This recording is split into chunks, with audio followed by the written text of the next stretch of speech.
कुमार ने आरजेडी का दामन छोड़ और बीजेपी के साथ चले गए हैं। आखिर क्या वजह है कि नीतीश कुमार ने आरजेडी को छोड़ बीजेपी के साथ चले गए?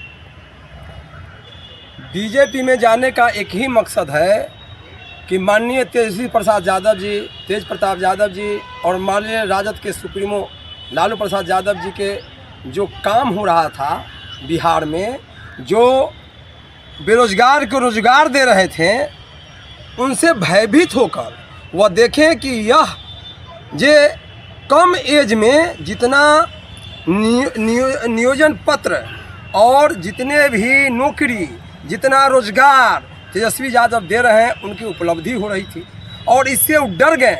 और डरने के बाद वह भाजपा के एजेंट बन के आए थे यहाँ महागठबंधन में, और वह एजेंटी यहाँ नहीं चला और इस पर वह दबाव दे रहे थे कि हम जो कर रहे हैं हमारी उपलब्धि है। तो नहीं, तेजस्वी प्रसाद यादव ने वादा किया था चुनाव में कि हम रोजगार देंगे, रोजगार देने का काम किए, इसीलिए वह भयभीत होकर वह जाकर और जय श्री राम कहने के लिए चल गए। इन्होंने दलित, पिछड़ा, अकलियत को, महादलित को ठगने का काम किया है। यह 24 में उनको बता दिया जाएगा।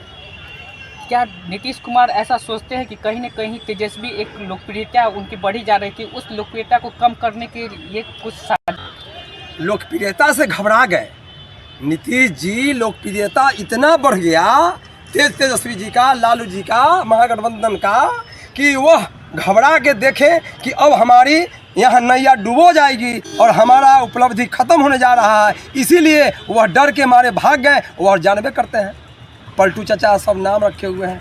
और हम लोग को, बिहार वाले को, बाहर स्टेट के लोग जैसे जानते हैं कि बिहार के हैं तो कहते हैं कि पलटू चाचा के गांव से आए हैं, बिहार से आए हैं। वह निश्चित रूप से वह तेजस्वी जी के लोकप्रियता से घबरा के भागे। क्या रहेगा अब, जबकि आरजेडी सिर्फ बिहार में एक बड़ी पार्टी के रूप में है, तो क्या कुछ 2024 की रणनीति है?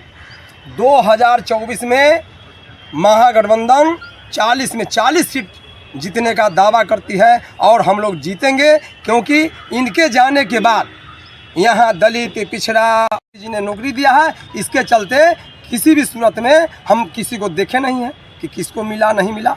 हम सरकार के काम को आगे बढ़ाए हैं, हम बिहार के जनता के माने विकास के काम किए हैं, इसीलिए हमको आदमी वोट देगा, जनता वोट देगा और हम लोग के साथ हैं और जनता रहेगी।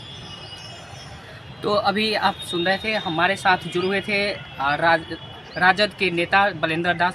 इन्होंने साफ कहा कि नीतीश कुमार को कहीं न कहीं तेजस्वी यादव की जिस प्रकार से लोकप्रियता बढ़ी जा रही थी, उस लोकप्रियता के ख़त्म करने के लिए और बीजेपी के साथ बीजेपी का दामन थामे हैं। तो अब देखना 2024 में ये होगा, क्या बीजेपी के दामन थामने से आरजेडी को फायदा होता है या बीजेपी को नुकसान होता है, या जेडीयू इसमें बाजी फिर से मार लेती है।